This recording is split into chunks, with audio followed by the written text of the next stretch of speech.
Ya, saya mau share sesuatu dari Efesus pasal 5, Efesus pasal 5 ayat yang ke-17 sampai ayat yang ke-21. Efesus pasal 5 ayat 17 sampai ayat yang ke-21.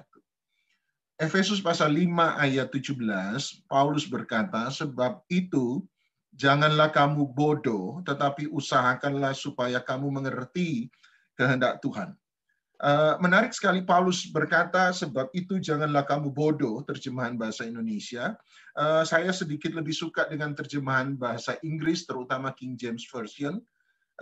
King James Version tidak menggunakan kata fool, tidak menggunakan kata bodoh, tetapi menariknya dia menggunakan kata unwise, tidak bijaksana. Bagi Paulus selalu menghubungkan antara wise, kebijaksanaan, atau wisdom, hikmat, selalu dihubungkan bukan dengan kepintaran seseorang, tetapi wisdom atau hikmat dengan kemampuan seseorang. Paulus selalu menghubungkan antara hikmat dengan mengerti kehendak Tuhan. Saya beri Anda contoh, Kolose pasal 1, sebelum kita lanjut ayat berikut, tapi mari kita lihat Kolose pasal 1 ayat yang ke-9, Anda akan menemukan pola yang sama. Paulus menggunakan kata hikmat dan menghubungkannya dengan mengerti kehendak Tuhan. Kolose 1 ayat 9 berkata, sebab itu sejak waktu kami mendengarnya, kami tiada berhenti-henti berdoa untuk kamu. Kami meminta supaya kamu menerima segala hikmat, jadi bicara soal hikmat, dan pengertian yang benar untuk mengetahui kehendak Tuhan dengan sempurna. Sekali lagi, jadi Anda melihat bahwa Paulus tidak menghubungkan hikmat dengan IQ seseorang, intelijensia seseorang. Menariknya adalah Paulus selalu menghubungkan wisdom, hikmat, dengan kemampuan kita untuk mendengar dan mengerti kehendak Tuhan. Mari sebentar kita bicara soal hikmat dalam hal ini. Anda pergi ke Mazmur pasal 51, Mazmur pasal 51 ayat yang ke-8. Mazmur 51 ayat 8, dalam Mazmur 51 ayat 8, pemazmur mengatakan hal ini. Pemazmur berkata, Mazmur 51 ayat 8, sesungguhnya engkau berkenan akan kebenaran dalam batin. Kemudian pemazmur berkata, dan dengan diam-diam engkau memberitahukan hikmat kepadaku. Menarik sekali pemazmur menggunakan kata ini, dengan diam-diam, mundur 2 ayat ke belakang, sebab biasanya pakai bahasa Inggris. Oke. Pemazmur berkata, dengan diam-diam engkau garis bawahi kata memberitahukan. Menarik sekali, pemazmur tidak berkata dengan diam-diam engkau mengajarkan hikmat kepadaku. Kalau pemazmur menggunakan kata dengan diam-diam engkau mengajarkan hikmat, berarti hikmat memang saya akui ada hubungannya dengan kepintaran seseorang, pengetahuan seseorang, IQ seseorang, intelijensia seseorang, kemampuan seseorang memahami sebuah perkara.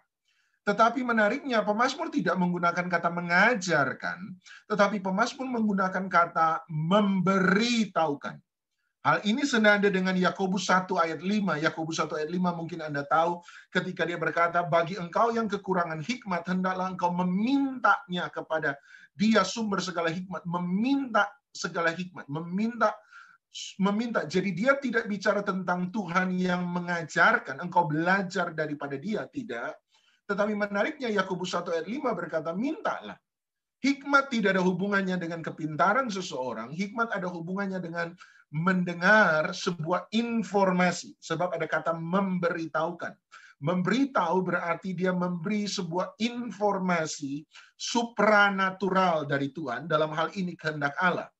Jadi sekali lagi, hikmat tidak ada hubungannya dengan kepintaran seseorang. Hikmat selalu ada hubungannya dengan mendengar atau belajar mendapatkan informasi supranatural dari Tuhan. Dalam hal ini, mengerti dan belajar mengetahui kehendak Allah dalam hidup seseorang. Mari izinkan saya tarik sedikit lebih ke belakang. Dalam Kejadian pasal 3, dalam Kejadian pasal 3 ketika manusia jatuh dalam dosa, Tuhan menanyakan 2 pertanyaan penting kepada Adam. Tuhan bertanya pertama kepada Adam, Tuhan bertanya, Adam, di manakah engkau? Anda harus tahu satu hal, bahwa Tuhan bertanya bukan karena dia tidak tahu, sebab Tuhan maha tahu. Tuhan bertanya bukan karena dia membutuhkan sebuah informasi baru dari seseorang. Tidak, sekali lagi, Tuhan itu maha tahu. Tetapi dalam Kejadian 3 ayat 9, ketika dia bertanya, Adam, di manakah engkau? Tuhan bertanya bukan karena dia tidak tahu Adam ada di mana. Dia bertanya sebab dia ingin mereveal, menyatakan akar persoalan yang sesungguhnya. Sekali lagi ya. Tuhan bertanya bukan karena dia tidak tahu. Tuhan maha tahu. Tuhan bertanya bukan karena dia membutuhkan sesuatu informasi dari orang. Tidak, dia maha tahu. Tuhan bertanya sebab dia hendak menyatakan akar persoalan yang sesungguhnya. Jadi ketika Tuhan bertanya, Adam, di manakah engkau? Sekali lagi, bukan karena Tuhan tidak tahu Adam bersembunyi di mana. Tetapi Tuhan mau menunjukkan kepada kita bahwa bukan Tuhan yang meninggalkan manusia, tetapi manusialah yang meninggalkan Tuhan. Sekali lagi, pertanyaan Adam, di manakah engkau? Itu menunjukkan nomor satu, akar persoalan yang sesungguhnya, bahwa bukan Tuhan yang meninggalkan manusia, tapi manusialah yang meninggalkan Tuhan. Dan hal kedua dari pertanyaan itu adalah berarti inisiatif pencarian itu tidak dimulai dari manusia, tetapi inisiatif pencarian itu selalu dimulai dari Tuhan. Jadi dari pertanyaan di manakah engkau, Anda bisa menangkap dua makna penting. Nomor satu, bukan Tuhan yang meninggalkan manusia, manusialah yang meninggalkan Tuhan. Nomor dua, dari pertanyaan di manakah engkau, berarti inisiatif pencarian itu tidak dimulai dari manusia, tetapi inisiatif pencarian itu dimulai dari Tuhan. Anda mungkin pernah mendengar pendeta berkata ini, Anda mungkin pernah membaca buku mencatat hal ini, dan berkata, agama adalah upaya manusia mencari Tuhan. Tetapi kekristenan adalah Tuhan yang menemukan manusia. Sekali lagi ya. Agama adalah upaya usaha manusia untuk mencari Tuhan, tetapi kekristenan adalah Tuhan yang menemukan manusia, Tuhan yang mencari manusia. Saya setuju, sebab dari pertanyaan itu kita bisa melihat bahwa Natal bukan dimulai dari manusia, Natal dimulai dari hatinya Tuhan. Inisiatif itu selalu dimulai dari Tuhan. Langkah pertama tidak dimulai dari kita, langkah pertama selalu dimulai dari Tuhan. Bukan kita yang lebih dulu memberi kepada Tuhan, Tuhanlah yang lebih dulu memberi kepada kita. Bukan kita yang lebih dulu mengasihi Tuhan, bukan. Tuhanlah yang lebih dulu mengasihi kita. Itu sebabnya baru kita bisa mengasihi Tuhan. Bukan kita yang lebih dulu bekerja melayani Tuhan, Tuhan yang lebih dulu bekerja melayani Anda dan saya. Inisiatif langkah pertama selalu dimulai dari Tuhan. Itulah arti kata anugerah, grace. Grace bicara bahwa kemampuan itu nomor satu dimulai selalu dari Tuhan, bukan dari Anda dan saya. Nah, yang menarik adalah jawaban Adam dari pertanyaan pertama. Jawaban Adam adalah dia berkata, aku mendengar derap langkahmu di taman, itu sebabnya aku bersembunyi, sebab aku takut, sebab aku telanjang. Nah, menarik kata aku takut sebab aku telanjang. Yang menarik bagi saya, seharusnya emosi yang muncul dari sana bukanlah, kalau mohon maaf ya, kalau Anda telanjang atau saya telanjang di depan umum, mohon maaf. Tapi kalau kita telanjang di depan umum, maka emosi yang benar yang keluar dari hati kita adalah saya malu sebab saya telanjang, bukan saya takut. Tiba-tiba kita temukan Adam tidak menggunakan saya malu sebab saya telanjang, Adam justru menggunakan saya takut sebab saya telanjang. Berarti emosi negatif pertama yang muncul dari hati manusia ketika kita ada di dalam dosa adalah ketakutan. Ketakutan adalah emosi negatif pertama yang muncul dalam hati seseorang ketika dia jatuh dalam dosa. Pernahkah Anda ingat pertama kali Anda berbuat salah, Anda berbuat sesuatu yang Anda tahu salah, mencuri, berbohong, atau Anda kemudian buat sesuatu yang jahat? Emosi pertama yang muncul dalam hati kita, emosi apa? Ketakutan. Ketakutan adalah emosi negatif pertama yang muncul dari hati manusia ketika dia ada dalam dosa. Ketika Yesaya 60-61 berkata bahwa bangsa-bangsa ada dalam kegelapan, Yang saya percaya dengan kata kegelapan adalah bangsa-bangsa ada di dalam ketakutan. Sebab ketakutan adalah sebuah emosi yang sangat luar biasa menghantui kehidupan seseorang. Coba kita balik sebentar kejadian 3 tadi. Kenapa alasan Hawa mengambil buah terlarang misalnya? Kenapa alasan sesungguhnya Hawa mengambil buah terlarang? Buat saya, Hawa mengambil buah terlarang itu lahir dari insecurity, merasa tidak aman. Dari ketakutan. Lahir dari sebuah insecurity, merasa tidak aman. Sebab godaan setan kepada Hawa adalah, kalau kamu makan buah ini, kamu akan jadi sama seperti Allah. Apa arti menjadi sama seperti Allah? Self-dependent. Artinya kita tidak perlu bergantung pada orang lain. Allah ada tanpa perlu apapun juga. Gini, kita perlu makan supaya kita bisa hidup. Makanya kita bukan Allah. Kenapa? Sebab Anda membutuhkan sesuatu di luar diri Anda untuk supaya Anda hidup. Kalau Anda masih membutuhkan makan untuk hidup, berarti Anda bukan Allah. Sebab Anda tergantung kepada sesuatu yang lain di luar dari diri Anda. Kalau kita masih butuh udara untuk hidup, berarti kita bukan Allah. Allah adalah satu pribadi yang self-independent, yang tidak perlu bergantung kepada apapun dan siapapun juga. Anda mungkin pernah mendengar pendeta berkata begini, Tuhan butuh manusia, sebab Tuhan butuh untuk disembah. Saya berkata tidak. Tuhan tidak butuh manusia, sebab Tuhan juga nggak butuh penyembahan. Pernah baca Yohanes pasal 6? Tuhan Yesus berkata, Allah tidak butuh hormat dari manusia. Tuhan tidak butuh manusia, sebab Allah adalah self-independent. Kalau Tuhan butuh manusia, dia bukan Allah. Allah adalah satu pribadi yang tidak membutuhkan apapun juga di luar dari dirinya untuk dia ada.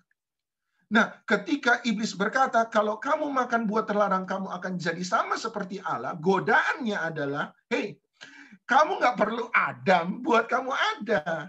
Kamu nggak perlu Tuhan, buat kamu bisa penuhi semua kebutuhanmu sendiri. Kamu nggak perlu diatur oleh orang lain. Kamu nggak perlu diatur si A, si B. Kamu nggak butuh apapun juga. Godaan terbesar adalah ketakutan Hawa untuk supaya bisa survive. Insecurity. Itulah akar persoalan sesungguhnya kenapa Hawa memetik buah terlarang. Itu sebabnya ketika iblis menggoda, godaannya adalah, wow, aku nggak butuh Allah, nggak butuh bergantung kepada Allah, nggak butuh bergantung pada usaha, nggak perlu, aku punya segala sesuatu. Nah, ketakutan memang adalah emosi negatif pertama yang muncul ketika manusia jatuh dalam dosa. Ketika Tuhan Yesus hendak menyelamatkan manusia, maka hal pertama yang harus dia urusi adalah dia harus berurusan dengan ketakutan dalam hati manusia. Makanya pesan Natal paling banyak, pesan Natal pertama adalah paling banyak soal apa? Jangan takut. Malaikat Gabriel datang pada Zakaria. Malaikat Gabriel bilang apa? Jangan takut.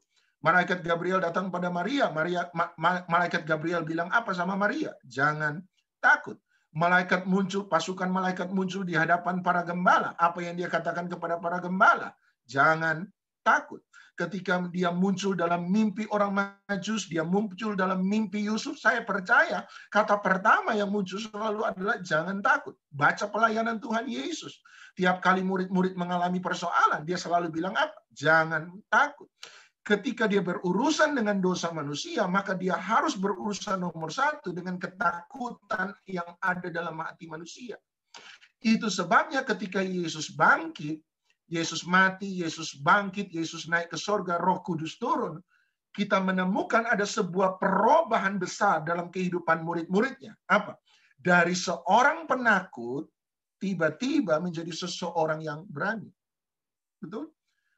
Kisah para Rasul pasal 4, mereka berdoa dan dipenuhi Roh Kudus, mereka berdoa dan doa mereka minta apa? Beri kami keberanian. Itu sebabnya ketika Yesus bangkit, dia tidak lagi memulai percakapan dengan jangan takut. Ketika Yesus bangkit, percakapannya selalu dimulai dengan damai sejahtera bagimu. Shalom. Sebab ada perubahan message. Kematian dan kebangkitan Yesus berurusan dengan dosa. Kenapa berurusan dengan dosa? Sebab dia sudah berurusan dengan ketakutan manusia. Sesudah kebangkitan, dia berurusan bukan dengan ketakutan, dia berurusan dengan mencurahkan damai sejahtera dalam hidup seseorang. Mohon maaf sudah terlalu panjang saya lari ke situ. Tetapi pertanyaan kedua itu yang akan menjadi pokok saya. Pertanyaan kedua, setelah di manakah engkau, Tuhan bertanya, siapa yang memberitahukan itu kepadamu? Kejadian pasal 3 dia berkata, siapa yang memberitahukan itu kepadamu? Sekali lagi, Tuhan bertanya bukan karena dia tidak tahu. Tuhan bertanya, dia tahu iblis yang menggoda manusia, dia tahu. Tuhan bertanya sebab dia hendak menunjukkan akar persoalan yang sesungguhnya.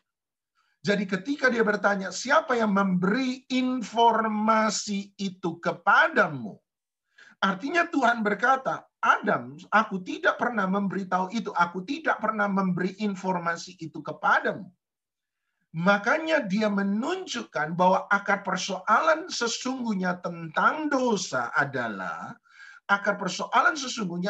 kita lebih mendengarkan setan daripada mendengarkan Tuhan. Itu akar persoalan dari dosa. Kita lebih mendengarkan, dalam hal ini Adam, lebih mendengarkan Hawa daripada mendengarkan Tuhan. Kita lebih mendengarkan orang lain daripada mendengarkan Tuhan. Kita lebih mendengarkan keadaan di sekitar kita lebih daripada mendengarkan Tuhan. Setiap kali kita lebih mendengarkan sesuatu di luar Tuhan, lebih daripada mendengarkan Tuhan, kita akan jatuh dalam dosa. Ketika Petrus lebih mendengarkan badai di sekitarnya daripada mendengarkan firman Yesus yang berkata, marilah, berjalanlah di atas air. Tiba-tiba ketika Petrus memberi informasinya kepada keadaan di sekitar, dia mulai tenggelam. Setiap kali kita mendengar sesuatu lebih daripada kita mendengarkan Tuhan, maka kita akan selalu jatuh dalam dosa. Oleh sebab itu, ketika dia bicara soal informasi dalam hal ini, siapa yang memberi informasi itu, siapa yang memberitahukan kepadamu, kita melihat bahwa informasi ini sangat penting. Itulah wisdom, hikmat. Sebab apa yang kita dengar, informasi yang kita dengar akan menentukan cara berpikir kita. Sekali lagi ya, informasi yang kita dengar akan menentukan cara berpikir seseorang. Cara berpikir seseorang akan menentukan keyakinan atau iman seseorang. Sebab iman timbul dari mana? Pendengaran, dan pendengaran akan firman Kristus. Informasi yang Anda terima akan menentukan cara berpikir Anda. Cara berpikir Anda dan saya akan menentukan iman atau keyakinan kita. Iman atau keyakinan akan selalu dinyatakan dalam bentuk perbuatan. Sebab iman tanpa perbuatan pada hakikatnya mati. Baik dalam bentuk tindakan maupun dalam perkataan. Tindakan maupun perkataan. Tindakan dan perkataan atau perbuatan apabila diulang terus-menerus akan menjadi kebiasaan atau karakter. Tindakan atau perkataan, dalam hal ini perbuatan, kalau diulang terus-menerus akan menjadi kebiasaan atau karakter. Kebiasaan atau karakter akan menentukan masa depan kita. Jadi masa depan Anda dan saya dimulai dari mana? Informasi yang kita terima. Sekali lagi ya, informasi yang Anda terima menentukan cara berpikir. Cara berpikir akan menentukan keyakinan atau iman. Keyakinan atau iman selalu dinyatakan dalam bentuk perbuatan, dalam hal tindakan maupun perkataan. Perbuatan apabila diulang terus-menerus akan menjadi kebiasaan atau karakter. Kebiasaan atau karakter akan menentukan masa depan Anda dan saya. Masa depan kita dimulai satu hal dari informasi yang kita terima, informasi yang kita percayai. Itu sebabnya wisdom, hikmat itu selalu dihubungkan bukan dengan kepintaran. Hikmat selalu dihubungkan dengan kemampuan kita menerima informasi supranatural dari Tuhan. Supaya kita mengerti kehendak Allah dalam kehidupan kita atau kehidupan seseorang. Kembali ke Efesus pasal 5 ayat yang ke-18 sekarang. Efesus 5 ayat 18, kalau hikmat adalah belajar untuk mengerti, mendapatkan kehendak Tuhan dalam kehidupan saya, pertanyaannya adalah Bagaimana saya bisa mendapatkan hikmat? Saya bisa mendapatkan kehendak Allah dalam kehidupan seseorang. Sekarang Paulus menjawab dalam ayat 18. Ayat 18 Paulus berkata begini, dan janganlah kamu mabuk oleh anggur, karena anggur menimbulkan hawa nafsu, tetapi hendaklah kamu penuh dengan roh. Bagaimana saya bisa mengerti kehendak Allah? Bagaimana saya bisa tahu kehendak Allah? Bagaimana saya bisa mendapatkan wisdom, hikmat itu tadi? Paulus berkata, janganlah mabuk dengan anggur. Dia menganalogikan kemabukan dengan anggur dengan kepenuhan roh. Tetapi hendaklah kamu penuh dengan roh. Jadi gambaran kepenuhan roh sama dengan seperti seseorang mabuk oleh anggur. Nah, pertanyaannya, apa arti mabuk oleh anggur? Mabuk oleh anggur berarti kita kehilangan kesadaran sendiri. Mabuk oleh anggur berarti kita kehilangan pikiran kita sendiri, sebab kesadaran dan pikiran kita dikendalikan oleh alkohol yang ada dalam anggur. Setuju ya? Semoga Anda setuju. Seseorang yang mabuk adalah seseorang yang kehilangan kewarasannya, orang kehilangan kesadaran pribadinya, pikirannya sendiri, sebab pikirannya sudah dikendalikan oleh alkohol yang ada dalam anggur. Kalau begitu, apa arti penuh Roh Kudus dalam Efesus 5 ayat 18? Efesus 5:18 berarti penuh dengan Roh Kudus, artinya adalah bagaimana kesadaran kita, pikiran kita, kewarasan kita, keinginan kehendak kita itu dikendalikan oleh Roh Kudus. Sebab dia menganalogikan dua hal itu. Dia berkata jangan mabuk dengan anggur, tapi mabuklah atau penuhlah dengan Roh Kudus. Artinya dipenuhi oleh Roh Kudus supaya kita mengerti kehendak Allah, supaya saya punya hikmat, saya berjalan dalam hikmat sederhana. Belajar untuk mengizinkan Roh Kudus untuk mengendalikan kehidupan Anda dan saya. Saya pernah dengar seorang pendeta, Pastor Bill Johnson bilang begini, iman is not denial of reality. Iman, faith, bukan menyangkali sebuah kenyataan. Artinya ada orang bilang begini, kalau iman, kalau kamu sakit, bilang jangan sakit. Nggak sakit, nggak sakit, nggak sakit, nggak sakit. Walaupun sudah sakit. Tetap dengan iman, nggak sakit. Nggak sakit. Nah, itu menyangkali kenyataan. Iman adalah kalau sakit, bilang sakit. Tetapi Bill Johnson kemudian berkata begini, tetapi iman berarti saya menolak kenyataan mengatur agenda dalam kehidupan saya. Saya menolak kenyataan untuk mengatur tindakan-tindakan saya. Sebab tindakan saya tidak didasarkan pada kenyataan, tindakan saya didasarkan pada kebenaran. Sama, ketika kita dipimpin oleh Roh Kudus adalah kita akan berurusan dengan kenyataan dalam kehidupan. Saya mengakui kenyataan yang ada, tetapi saya menolak pikiran saya dikendalikan oleh kenyataan yang ada. Tetapi pikiran saya dikendalikan oleh kebenaran yang dinyatakan oleh Roh Kudus. Beberapa waktu yang lalu adalah saya diberkati banget waktu saya dan teman-teman buat Zoom meeting dengan seorang pendeta di Singapura. Saya sempat bagikan dengan Bu Ching Yin. Dan dia berkata sesuatu yang menarik. Dia bilang begini, perhatikan, Tuhan tidak pernah mengajarkan Paulus bagaimana teknisnya untuk bergerak dalam karunia-karunia roh. Tuhan tidak pernah mengajarkan murid-muridnya, bahkan Petrus, Yohanes, bagaimana secara teknis bergerak dalam karunia roh. Nggak pernah. Karunia nubuat, karunia kesembuhan, tidak pernah. Yang dia ajarkan pada mereka adalah, dia mengajarkan kepada mereka bagaimana punya hubungan dengan Roh Kudus. Bagaimana belajar mendengarkan Roh Kudus. Supaya ketika mereka sudah bisa mendengarkan Roh Kuduslah yang akan menuntun mereka di dalam pelayanan, bagaimana mereka bekerja dan bergerak dalam pelayanan. Saya percaya itulah Yohanes 14, 15, dan 16. Apabila roh kebenaran itu datang, maka dia akan menuntun engkau kepada seluruh kebenaran. Alkitab juga berkata hal yang sama. Urapan itulah yang mengajar. The ancient, urapan itulah yang akan mengajari seseorang. Ketika kita dipenuhi oleh Roh Kudus, bukan cuma dipenuhi, sebab Lukas 4, Yesus bukan hanya dipenuhi, Lukas 4, Yesus dipimpin oleh Roh. Seringkali kita punya Roh Kudus, tetapi kita tidak pernah membiarkan Dia menuntun Anda dan saya. Belajar ketika kita dipenuhi Roh Kudus, belajar supaya kita juga dipimpin oleh Roh.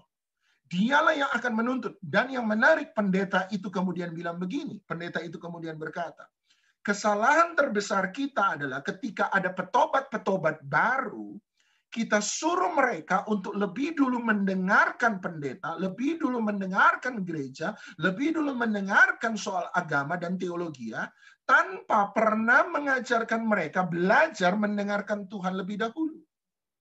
Dia bilang, seharusnya kita mengajar petobat baru, nomor 1, belajar dituntun oleh Tuhan lebih dulu, belajar mendengarkan Tuhan lebih dulu. Kalau mereka sudah bisa belajar mendengarkan Tuhan, barulah mereka belajar mendengarkan pendeta, hamba Tuhan, gereja, orang Kristen yang ada di sekitarnya, supaya dia tahu satu hal, bahwa yang punya otoritas dalam hidupnya bukanlah pendeta, yang punya otoritas dalam hidupnya bahkan bukanlah gereja sinode, yang punya otoritas dalam hidupnya nomor 1 adalah Tuhan. Menarik, dia kemudian berkata begini, di gereja kita lebih menjadikan Yesus sebagai simbol, tetapi kita tidak pernah memberi Yesus otoritas, sebab kita tidak pernah diajar untuk bertanya pada Tuhan. Kita lebih gampang mencari nubuat, mencari nabi, mencari pendeta, daripada nomor 1 belajar mencari Tuhan. Jangan-jangan saya ini sebagai seorang hamba Tuhan, saya juga masuk di dalamnya, jangan-jangan saya tanpa sengaja membuat orang Kristen tergantung kepada saya dan bukan tergantung pada Dia. Paulus berkata, nomor 1 adalah belajar dipimpin oleh Roh. Belajar dipimpin oleh Roh. Kalau kamu mau hikmat, kalau kamu mau tahu hikmat, kalau kamu mau belajar mendengarkan dan mengerti kehendak Allah, nomor 1 dipimpin oleh Roh Kudus. Pikiranmu dikendalikan oleh Roh Kudus. Nah, sekarang muncul pertanyaan berikut. Pasti Anda bertanya, bagaimana pikiran saya bisa dikendalikan oleh Roh Kudus? Menarik kalau Anda bertanya, itu sekarang tiba Efesus 5 ayat 19, 20, dan 21. Efesus 5 ayat 19, 20, 21, Paulus memberi 3 hal bagaimana pikiran kita bisa dikendalikan oleh Roh Kudus. Efesus 5 ayat 19, dia bicara tentang nyanyian, pujian. Efesus 5 ayat 19 dia berkata-katalah kepada seorang yang lain dalam mazmur, kidung, pujian, nyanyian rohani, bernyanyi dan bersoraklah bagi Tuhan dengan segenap hati. Dia bicara soal nyanyian dan pujian. Dia tidak bicara soal pujian penyembahan, dia bicara soal nyanyian dan pujian. Hal kedua ayat 19 ayat 20 Paulus kemudian berkata hal kedua bagaimana pikiran kita bisa dikendalikan oleh Roh Kudus. Ayat 20 dia berkata bersyukur. Nyanyian pujian yang pertama, yang kedua bersyukur, ucaplah syukur senantiasa atas segala sesuatu dalam nama Tuhan kita Yesus Kristus kepada Allah dan Bapa kita. Dan yang ketiga, Paulus bicara soal merendahkan diri. Dia berkata ayat 21, dan rendahkanlah dirimu kepada seorang yang lain di dalam takut akan Kristus. Jadi ada 3 hal yang Paulus katakan bagaimana supaya pikiran kita terus-menerus dikendalikan oleh Roh Kudus. 3 hal. Nomor 1, dia bicara soal nyanyian dan pujian, ayat 19. Nomor 2, ayat 20, dia bicara tentang ucapan syukur. Dan yang ketiga, ayat 21, dia bicara tentang merendahkan diri. Merendahkan diri, ayat 21, ketika Paulus berkata, rendahkanlah dirimu, saya percaya itu merujuk kepada Filipi pasal 2. Filipi pasal 2. Dalam Filipi pasal 2, Anda akan ayat 2, Filipi pasal 2 ayat 2 mulai, Anda akan menemukan apa arti merendahkan diri seorang satu sama yang lain dalam konsep pemikiran Paulus.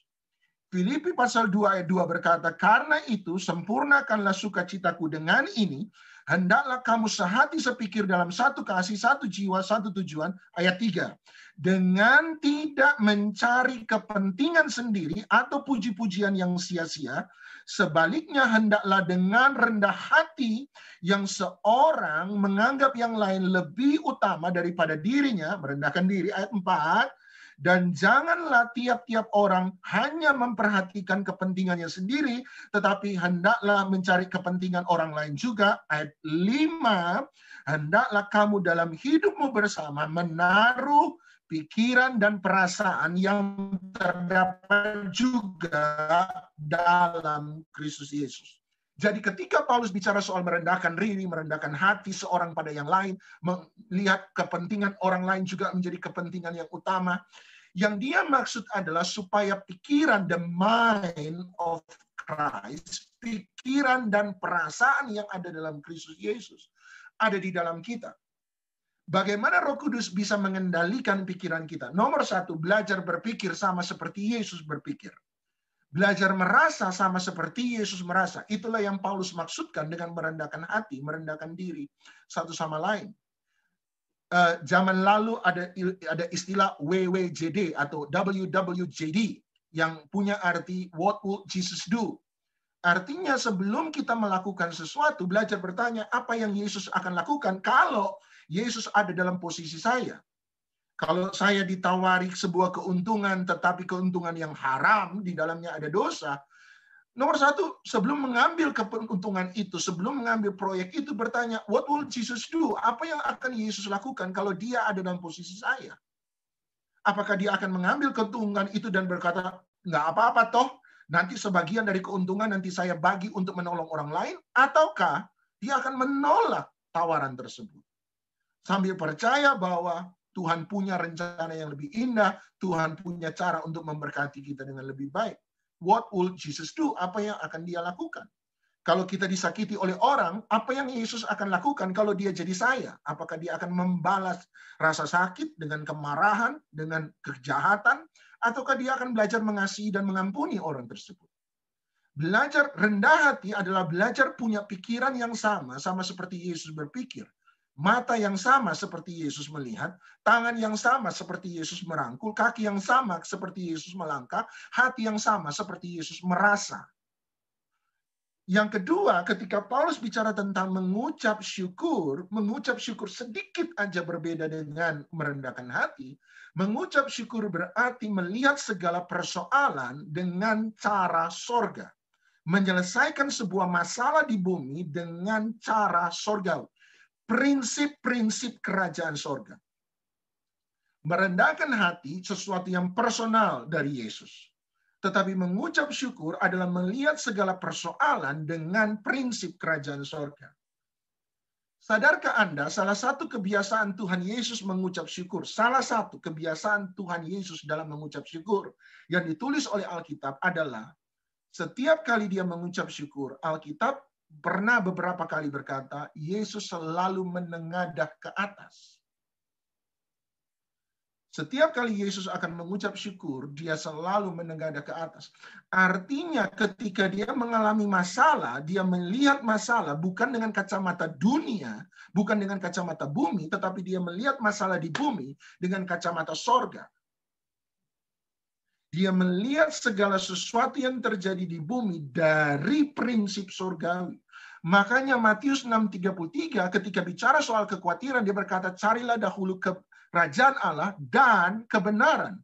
The principle of truth. Prinsip sebuah kebenaran. Bagaimana berhadapan segala sesuatu dengan prinsip kebenaran. Bagaimana menjalani kehidupan dengan prinsip kebenaran. Itulah ucapan syukur. Makanya dia berkata mengucap syukur bukan hanya waktu susah, mengucap syukur dalam segala sesuatu. Artinya setiap tindakan, setiap agenda, setiap rencana kita harus berpikir dari cara berpikir surgawi. Melihat hal bumi, melihat persoalan bumi dengan kacamata surga. Tapi yang pertama, nyanyian. Ini yang pertama buat saya dan saya merasa tertarik. Nyanyian. Lagu membentuk cara berpikir seseorang. Waktu saya pertama kali baca itu dan berkata, wow, saya bisa terima merendahkan hati, membentuk cara berpikir kita bagaimana dituntun oleh Roh Kudus. Saya bisa mengerti bagaimana mengucap syukur adalah cara kita supaya kita bisa dituntun oleh Roh Kudus. Tapi menyanyi, tiba-tiba saya sadar satu hal. Ini pengakuan pendeta, Bapak Ibu. Saya sadar satu hal. Saya harus mengaku jujur. Saya harus mengaku jujur bahwa seringkali jemaat lebih mudah dikuatkan oleh lagu daripada oleh khotbah. Kalau seseorang mengalami masalah, percayalah, nomor satu, jemaat tidak mungkin cari khotbah apa. Ketika kita mengalami masalah, kita semua, ini pengalaman pribadi kita semua, bukan? Hal pertama yang kita lakukan, kalau kita mau menguatkan iman kita mau buat supaya kita kembali lagi berharap pada Tuhan, nomor satu yang kita lakukan adalah kita menyanyi. Dan waktu saya sadar itu, dan saya berkata, ini masuk akal. Bagaimana nyanyian membentuk cara berpikir seseorang.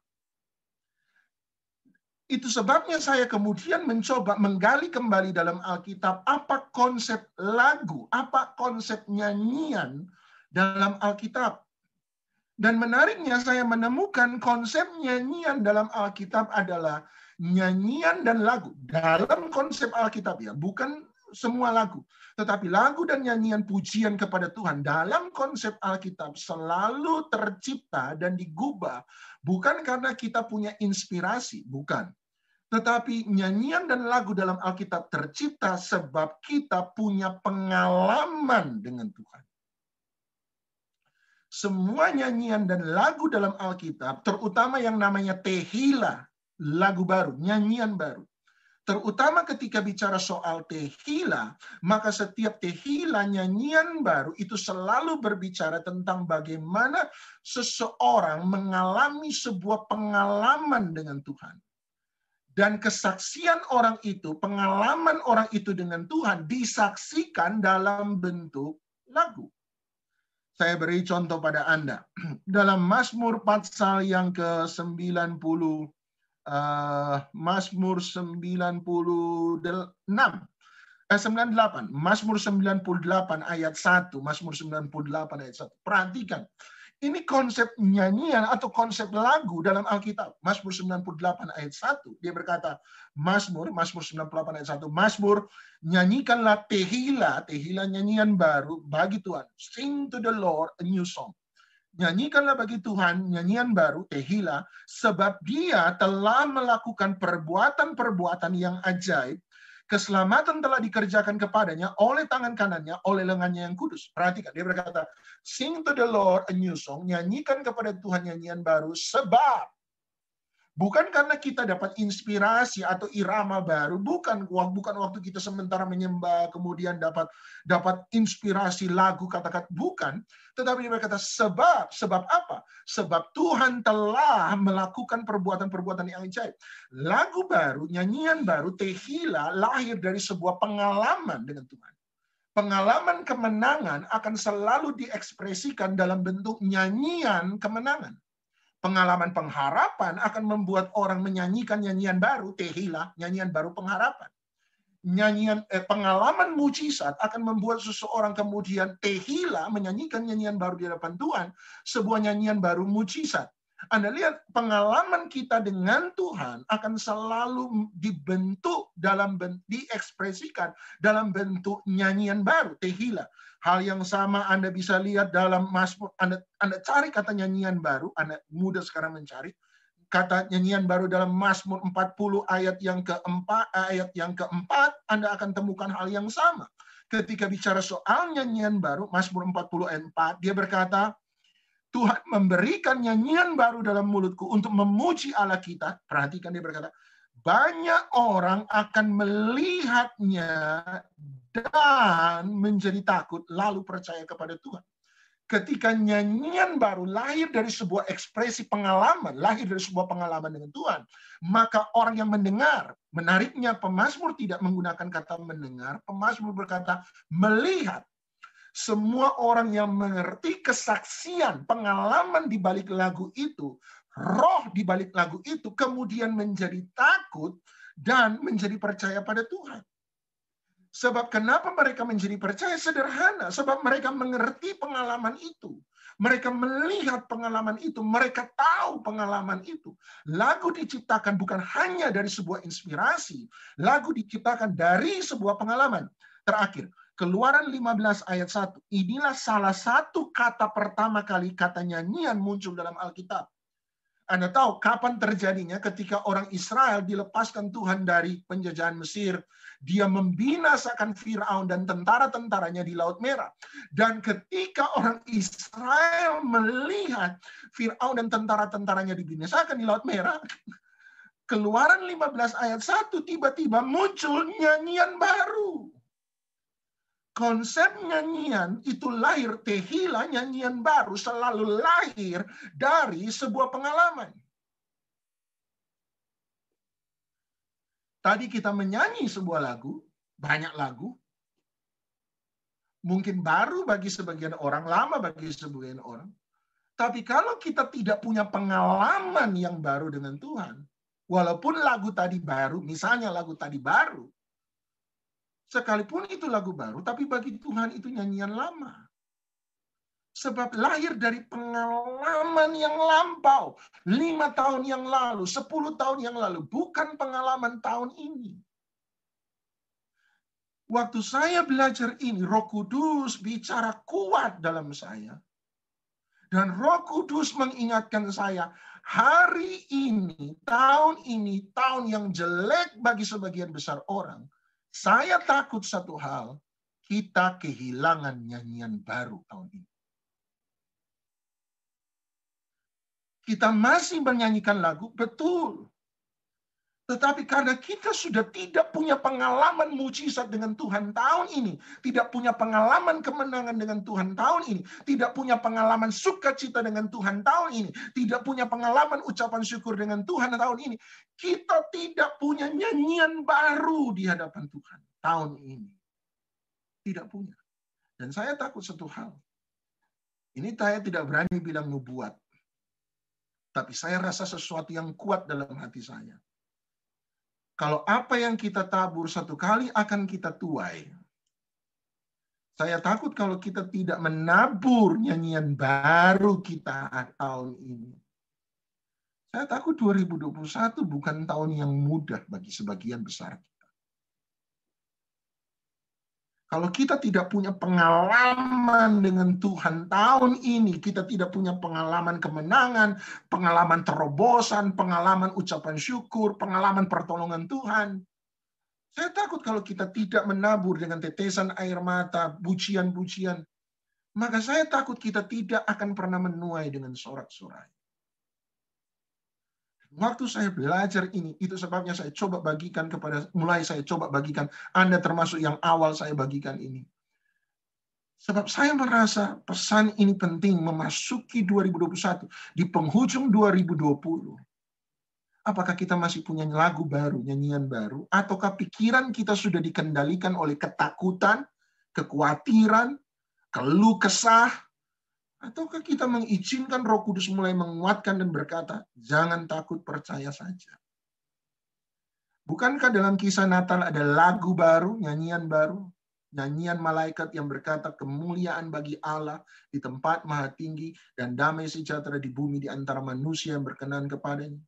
When we give glory to God, waktu kita memberi kemuliaan bagi Dia, damai sejahtera itu turun. When we not give glory to God, waktu kita tidak lagi punya kesaksian, pengalaman, nyanyian baru, maka damai sejahtera itu hilang. Sebab kita hidup dari pengalaman masa lalu, kita hidup dari urapan masa lalu, kita hidup dari perjalanan masa lalu, dan bukan hidup dengan perjalanan hari yang baru bersama dengan Tuhan. Masihkah Anda punya nyanyian baru? Masihkah ada nyanyian pengharapan yang baru? Masihkah ada nyanyian kemenangan yang baru? Saya berdoa, Roh Kudus mulai mengubah cara berpikir kita dan berkata, sing to the Lord a new song. Nyanyi bagi Tuhan, tehila, lagu baru. Sebab kita mengalami sesuatu yang baru bersama dengan Tuhan hari ini. Pertolongan Tuhan tetap nyata. Tuhan Yesus memberkati. Saya serahkan kembali. Terima kasih Pak Doni. Bisa ada sesi tanya jawab ya Pak ya? Oh, silakan. Ya, tadi Pak Doni kan bilang pengalaman baru juga termasuk encounter ya Pak ya? Ya, Ya. apapun juga itu ketika kita punya pengalaman dengan Tuhan, apakah pengalaman encounter, pengalaman terobosan breakthrough, pengalaman di mana kita sulit mengucap syukur, kemudian kita mengucap syukur, pengalaman itu kan kemudian lagu menjadi hidup, pujian menjadi hidup ketika kita sementara mengalami itu. Kenapa orang banyak mengalami lagu, dikuatkan oleh lagu justru ketika dia punya masalah? Sebab kita sementara mengalami itu. Dan justru baru the spirit of the song, roh dari lagu itu tiba-tiba hidup dalam kita. Seringkali ya kalau kita nggak pernah ngalami encounter itu, perjumpaan dengan Tuhan, nggak pernah ngalami sukacita, persoalan di mana kita mengalami kemenangan, atau persoalan di mana kita kemudian mendapatkan pengharapan, kita tidak akan pernah bisa punya Tehila, nyanyian baru. Kira-kira gitu. Ya, berarti kan juga bisa dibilang gini ya Pak ya, perjumpaan encounter breakthrough itu adalah satu bukti nyata bahwa kita itu still on the relationship gitu ya Pak ya dengan Tuhan. Pasti. Buat saya ya, pasti. Sederhana. Yes, setuju. Teman-teman lain kalau ada yang mau tanya bisa langsung unmute ya. C mau tanya bisa? Bisa. Ya. Gimana caranya ya untuk melatih anak saya umur 16 tahun? Itu kok agak susah ya untuk melatih memuji Tuhan ya? Iya, buat saya adalah satu, Bu Nino ya. Buat saya adalah satu, selama mereka tidak punya gairah untuk itu, mereka tidak akan pernah melakukan hal tersebut. Dan buat saya adalah sebab anak muda belum mengalami pengalaman-pengalaman itu. Makanya saya bilang konsep lagu, nyanyian dalam Alkitab itu adalah pengalaman. Sebab kalau kita nggak ngalami, saya percaya yang nangis-nangis kalau nyembah itu kan sudah pernah ngalami pengalaman dihancurkan, pengalaman bergantung pada Tuhan. Kalau kita anak muda tidak pernah punya pengalaman itu, maka dia tidak akan pernah menyukai, dia tidak akan pernah mengerti arti pentingnya memuji Tuhan, menyembah Tuhan. Saya pikir tidak akan. Sampai satu titik dia mengalami. Oleh sebab itu buat saya adalah, saya sama dengan Anda, anak-anak saya juga masih, karena kecil-kecil, masih 12 tahun, masih 10 tahun, masih sukar untuk disuruh menyanyi. Mereka menyanyi sih, tetapi mereka tidak bisa nyembah. Kenapa? Ya sebab belum mengalami pengalaman itu. Saya berdoa pada Tuhan adalah bawa mereka kepada pengalaman tersebut, pengalaman dengan Tuhan. Tapi saya minta satu hal, kalau mereka harus berjalan dalam lembah kekelaman, saya minta satu hal, Tuhan tetap menyertai mereka. Engkau tidak menghancurkan mereka di sana, tetapi justru Engkau menguatkan mereka. Engkau berjumpa dengan mereka. Itu doa saya. Kalau tidak ada pengalaman itu, orang nyembah cuma mulut yang menyanyi, tapi hati nggak bisa, pikiran nggak bisa. Tapi kalau Anda sudah mengalami hadirat Tuhan, betul-betul indah. Wow. Anda tahu ketika susah, tiba-tiba kita datang pada Tuhan dengan air mata. Wow, baru Anda ngerti arti menyanyi lagu pujian rohani kepada Tuhan. Itu sebab pengalaman. Kalau sudah lama nggak ngalami juga, nyanyi jadi biasa kan? Apa yang kita lakukan? Kita mengingat, bagi kita yang mengalami perjumpaan dengan Tuhan, kita kemudian mengingat pengalaman itu, dan mengambil pengalaman itu, dan ketika kita ingat, ingatan terhadap pengalaman itu membuat kita kembali lagi masuk dalam gairah yang sama, the spirit of the song, roh dari lagu itu. Pengalaman itu penting. Nah, persoalannya sudah berapa lama kita mengalami pengalaman itu? Apakah tahun ini kita mengalami pengalaman itu atau sudah 5-10 tahun yang lalu? Kalau sudah 5-10 tahun yang lalu kan rasanya sudah berbeda. Tapi kalau kita mengalami dengan Tuhan, apalagi hari lepas hari kita belajar mencari Tuhan dengan sungguh-sungguh, pengalaman itu kan membuat cara kita menghampiri Tuhan berbeda. Buat saya seperti itu sih. Semoga bisa menjawab. Tuhan memberkati. Terima kasih, Pak. Sama-sama, Bu. Doakan saja supaya anaknya bisa mengalami pengalaman dengan Tuhan. Tuhan berkati. Baik, terima kasih. Yang lain, apa ada? Erni kayak mau tanya itu. Maaf Pak, mau tanya Pak. Kalau nggak bisa. Gimana, Cik? Mau tanya Pak, kalau misalnya nih, mungkin kalau cewek atau kebanyakan kita lebih melankolis ya, maksudnya lebih bisa ngerasain ya. Nah, kalau laki-laki yang mereka nyanyian baru bagi yang laki-laki yang nggak suka nyanyi itu gimana Pak? Nah, ini cuma di... Setuju. Kembali lagi, itu persoalan pengalaman. Papa saya itu sama orang yang suaranya juga nggak bagus, nggak suka nyanyi. Dia kalau bersaksi, disuruh bersaksi, dia selalu suruh mama saya yang bersaksi. Kalau nyanyi keluarga, dia nyanyi pelan-pelan. Tiap kali dia mau dipenuhi Roh Kudus, ada ibadah yang sangat intens. Setiap kali dia mau penuh Roh Kudus, setiap kali dia sudah mulai menangis. Ini kesaksian mama saya. Mama saya lihat dia mulai menangis. Papa saya tiba-tiba diam. Dia paksa diam. Sehingga dia tidak mengalami kepenuhan itu, dia paksa diam. Sebab bagi dia memalukan, itu sesuatu yang aneh. Sampai satu kali, dia tidak cerita pada mama saya, dia tidak cerita kepada kami anak-anak, saya dan kakak saya di Surabaya, adik saya di Manado sama papa dan mama saya. Dia tidak cerita pada adik saya bahkan, bahwa waktu itu tiap kali dia ke belakang, mohon maaf, tiap kali dia buang air besar, selalu ada darah yang keluar. Dia saking takutnya, dia berharap bahwa darah itu akan hilang dalam 1-2 hari. Tetapi selama sekian minggu, tiap kali dia ke belakang, selalu ada darah keluar. Sampai bulan Desember, dia cerita itu bulan Desember, mama saya, adik saya lagi keluar, mama saya lagi pergi ibadah Natal, tersisa dialah di rumah sendiri. Dan waktu dia tersisa di rumah sendiri, mungkin karena ya sambil nganggur, dia mulai nyanyi. Dia nyanyi sendiri. Indah rencanamu Tuhan, di dalam dia mulai nyembah. Dia mulai nyanyi. Tanpa dia sadar, dia mulai nyembah. Karena hari itu dia lagi mengalami persoalan, tiap kali buang air besar itu ada darah. Dia mulai cari Tuhan, minta Tuhan mujizat. Dia nyembah, dia bersaksi. Dia nyembah entah berapa lama, yang pasti dia nyembah. Dia merasa hadirat Tuhan yang besar. Dia tidak ekstasi, tapi dia merasa hadirat Tuhan yang kuat.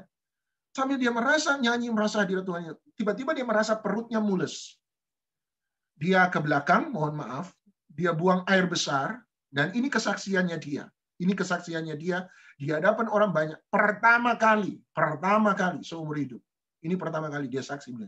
Waktu saya buang air besar, mohon maaf, kotoran yang keluar, kotoran yang paling kotor, paling bau yang pernah saya lihat. Jadi ada gumpalan-gumpalan hitam keluar dari perutnya, hitam. Dan dia takut sekali. Tapi tiba-tiba dia temukan satu hal.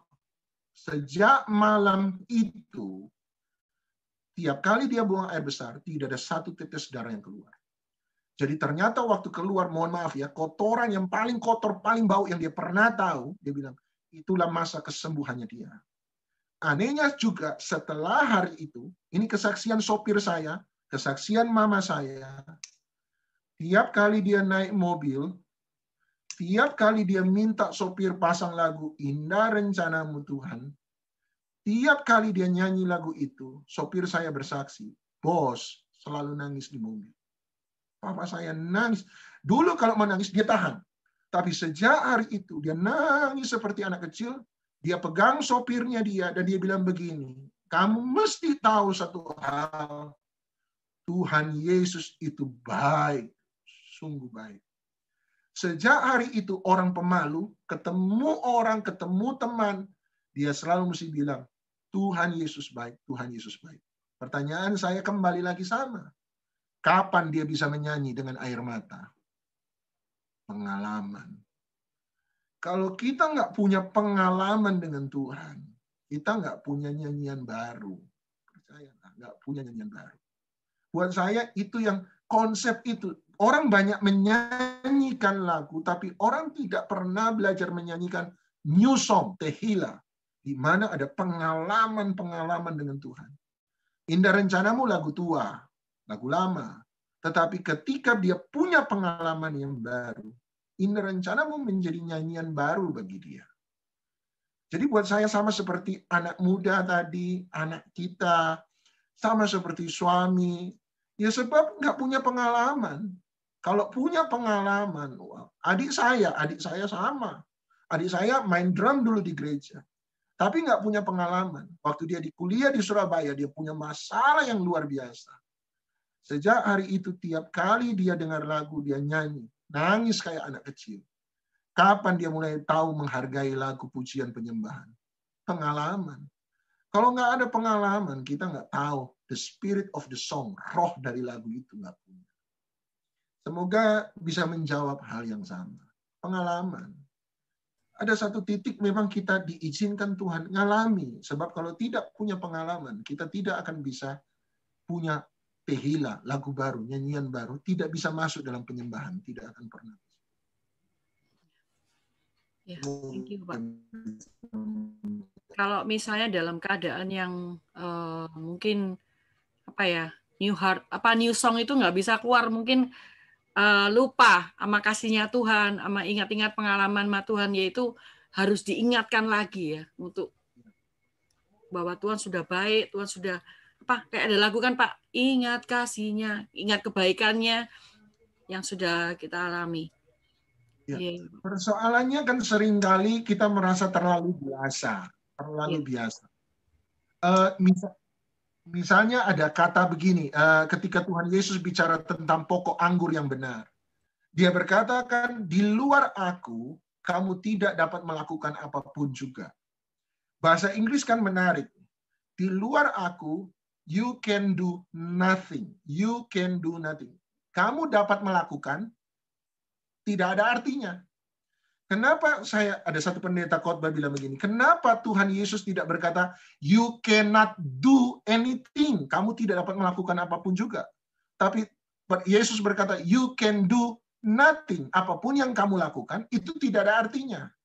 Ya sederhana, sebab di luar Tuhan kita memang masih bisa melakukan sesuatu. Di luar Tuhan, seringkali orang nggak berdoa, masih bisa bangun tidur, masih bisa. Tanpa Tuhan, orang masih bisa bekerja, masih bisa. Persoalannya adalah apapun yang kita kerjakan di luar Tuhan, itu tidak ada berarti apa-apa. Nah, seringkali kita merasa punya Tuhan, tapi kita merasa kita masih bisa. Doa hanya menjadi sebuah rutinitas. Doa hanya menjadi sebuah keharusan. Lagu hanya menjadi sebuah keharusan tanpa pernah mengerti satu titik bahwa tanpa Tuhan kita tidak bisa melakukan apa-apa. Kalau kita sampai saja pada sebuah kesadaran itu, bahwa tanpa Tuhan kita tidak bisa melakukan apa-apa, buat saya itu powerful. Kalau kita masih, saya butuh Tuhan, saya doa sama Tuhan. Ya, saya perlu Tuhan. Iya, tapi di dalam hati dan pikiran, saya masih bisa bekerja kok. Saya masih bisa cari solusi kok. Ya, saya doa, tapi saya bisa dapat solusi sendiri. Itu yang menjadi persoalan kita. Sehingga mujizat Tuhan, pertolongan Tuhan menjadi biasa kepada saya. Atau kita merasa bahwa mujizat pertolongan Tuhan adalah sebuah kewajiban yang Tuhan harus berikan kepada kita. Misalnya, orang Israel 40 tahun di padang gurun. Tuhan yang harus memberi saya makan. Tuhan yang harus memberi saya minum. Sehingga mujizat apapun yang Tuhan lakukan tidak menjadi punya nilai. Kecuali kita sudah kepepet, benar-benar kepepet. Baru kita merasakan, saya ini butuh Tuhan. Pengalaman itulah yang akan mengubah orang. Wah, kalau enggak, tetap tidak ada artinya. Saya setuju yang tadi, saya beri tambahan yang Tuhan memberkati. Thank you, Pak. Saya mau tanya, seperti tadi yang Pak Doni bilang, bagaimana kalau sudah berkecimpung di dalam dunia pelayanan itu, kita bisa tetap menjaga hati itu tetap overwhelmed by God setiap hari, tidak menganggap bahwa hadirat Tuhan itu sesuatu hal yang biasa gitu ya. Karena kalau aku nggak ngerti ya Pak, tapi bagaimana hati itu bisa dijaga supaya tetap bisa overwhelmed with the goodness of God gitu. Meskipun kayak itu tuh kayak hal yang sering terjadi, tapi kita tetap bisa tetap menghargai dan tetap rindu untuk sesuatu hal yang lebih dalam gitu. Ngerti nggak ya Pak maksudnya? Ya, buat saya ngerti saya. Saya menamakan itu sebagai ujian rutinitas. Ujian rutinitas. Misalnya, bisa bayangkan 40 tahun bangsa Israel di padang gurun Tuhan berikan mana. 40 tahun tiap hari mana. Dan saya bilang mereka sudah masak semua cara memasak mana. Mana goreng, mana kukus, mana panggang. Tiap hari makan mana. Anda bisa bayangkan kalau tiap hari makan soto, walaupun soto Kediri, soto Solo, soto Surabaya, soto Madura, tapi tiap hari soto, pagi, siang, malam soto. Sama seperti Elia di Sungai Kerit. Betul dikasih daging dan roti, betul. Tapi tiap hari daging dan roti, daging dan roti, daging dan roti, daging dan roti. Anda lihat bagaimana kita bisa mengalami sesuatu yang rutin tanpa kehilangan pengertian itu. Nah, itulah yang disebut ujian. Elia mengalami ujian itu, orang Israel mengalami ujian itu, Tuhan Yesus setiap pagi dan setiap petang berdoa. Tuhan Yesus punya sebuah rutinitas, tapi bagaimana rutinitas itu tidak menjadi sesuatu yang biasa bagi kita, kebiasaan yang tidak menjadi biasa, itu kan berarti adalah hati kita yang Alkitab berkata, mata kita tertuju pada Dia. Hati kita terus-menerus harus melekat pada Dia. Nah, itu yang saya temukan hari ini, bahwa kerinduan itu yang harus dijaga. Kerinduan itu harus dijaga. Pelayanan tidak lagi dilihat sebagai sebuah agenda, tapi pelayanan dilihat sebagai sebuah kayu bakar yang akan memperbesar api dalam hati kita. Kalau orang pelayanan terus-menerus, itu akan menjadi kebiasaan. Tapi sekarang, pelayanan terus-menerus berarti tidak bisa dong, Pak. Silakan engkau pelayanan, tetapi pelayanannya bukan sebagai sebuah agenda yang harus dipenuhi jadwalnya, tetapi pelayanan sebagai kayu yang sementara membakar hati kita. Saya pernah bilang begini, pelayananlah yang menjaga saya untuk saya tetap hidup benar di hadapan Tuhan. Pelayananlah yang mengingatkan saya, hei, kamu akan melayani, oleh sebab itu engkau harus hidup kudus di hadapan Tuhan. Doa tiap hari lah, membaca firman lah tiap hari, yang saya itu membaca firman tiap hari. Tapi kalau menjadi sebuah kebiasaan kan salah. Tapi bagaimana membaca firman tiap hari bukan untuk memenuhi agenda cari khotbah baru apa ya, cari khotbah baru apa ya. Tapi saya membaca firman sebagai sebuah kerinduan di mana Tuhan bicara pada saya, bicara pada saya. Saya mau mendengar engkau. Jadi melihat sebuah kebiasaan, sebuah rutinitas dari perspektif yang berbeda. Kalau saya sih melihatnya begitu. Saya melakukannya dengan cara begitu. Jadi saya bukan melihat pelayanan sebagai sebuah tugas, saya melihat pelayanan sebagai cara Tuhan untuk mengingatkan saya, kamu tetap harus hidup kudus. Dan ini boleh jujur. Sebagian besar khotbah saya sebenarnya bukan untuk jemaat. Sebagian besar khotbah saya sebenarnya untuk diri saya sendiri. Jadi waktu saya bicara, kamu harus kuat, saya tidak sementara bicara pada jemaat. Saya sementara bicara pada diri saya sendiri. Itu sebabnya saya membiasakan mengkhotbahkan sesuatu yang sementara saya alami. Kembali lagi pada pengalaman. Kenapa bisa tetap semangat, Pak? Teriak-teriak. Ada sampai pendeta berkata, Pak Doni kalau teriak-teriak begitu, 3-4 kali khotbah, mampus, Pak. Tapi saya bilang, kenapa saya melakukan itu? Sebab saya tidak sementara teriak pada jemaat. Saya itu sementara berteriak pada diri saya sendiri. Tahukah Anda waktu saya bilang, Anda harus kuat, Anda harus tetap percaya. Sebenarnya itu adalah khotbah sebab saya sementara ada dalam masalah. Saya tidak sementara bilang jemaat harus kuat. Saya sementara bicara pada diri saya sendiri. Kamu harus kuat. Kamu harus percaya. Waktu saya khotbah tentang perjumpaan dengan Tuhan, saya tidak sementara bicara pada jemaat. Saya sementara bicara pada diri saya sendiri. Indahnya sebuah perjumpaan dengan Tuhan.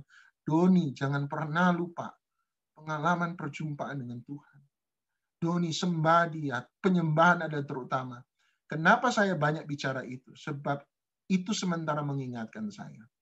Jadi saya tidak melihat sebuah rutinitas sebagai sebuah jadwal yang harus dipenuhi. Saya melihat sebuah rutinitas sebagai bagian di mana saya bisa berjumpa dengan Tuhan tiap hari. Itu yang dikatakan oleh Brother Andrew yang mengalami hadirat Tuhan setiap hari. Waktu masak, Anda bisa mengalami hadirat Tuhan. Tapi itu kan harus lahir dari pengertian, dari pemikiran kita. Kalau tidak, kita tidak akan pernah bisa melakukan itu. Tuhan memberkati.